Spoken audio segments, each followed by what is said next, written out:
Welcome back. It's been a while since our last official Joe Biden comedy segment, but we figured his latest mental malfunction was worthy of a proper introduction. So, without further ado,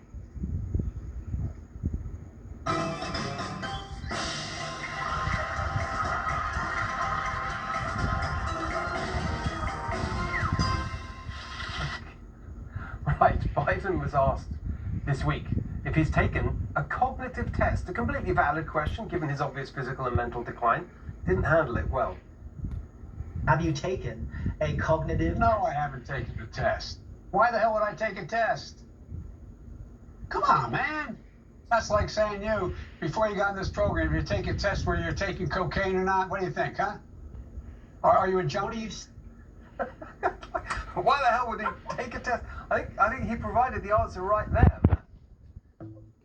Yeah, first of all, okay, boomer, nobody says junkie anymore. When someone suffers from, substance abuse issues, we try to extend the hand of grace. I would think Joe Biden might know that given his own family history. But Biden is substantively making the argument that it is not, there's no factual predicate to question his mental capability. And in every American family, we see this dynamic where somebody loses contact, they become a little slower on the uptake, and it would be funnier if America weren't facing such serious challenges. We've got to beat this virus. We've got to confront China. We've got to get our economy moving again. Joe Biden's effort in politics here looks less like a presidential campaign and more like elder abuse.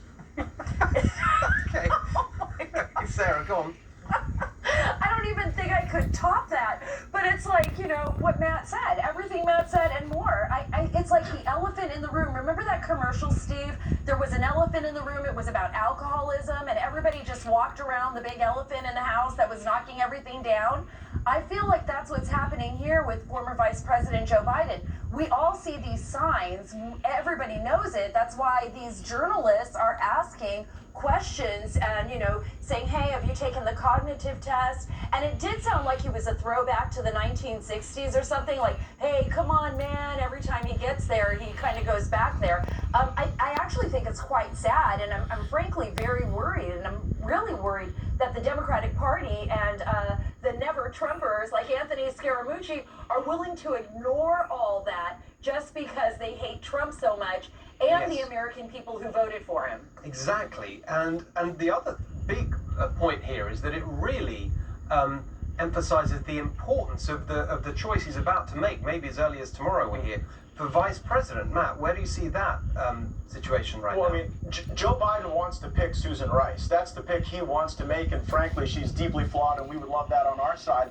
The question is Joe Biden in charge of the Joe Biden campaign? My prediction is they may try to force him to take somebody that would be more reflective of the radical left, the same radical left that will roll right over Joe Biden in the unlikely event he's elected. And so if we want to preserve this great country, our values, our economy, and our health, we have got to re-elect President Trump. It is very serious. Sarah, quickly on the VP choice, what do you think?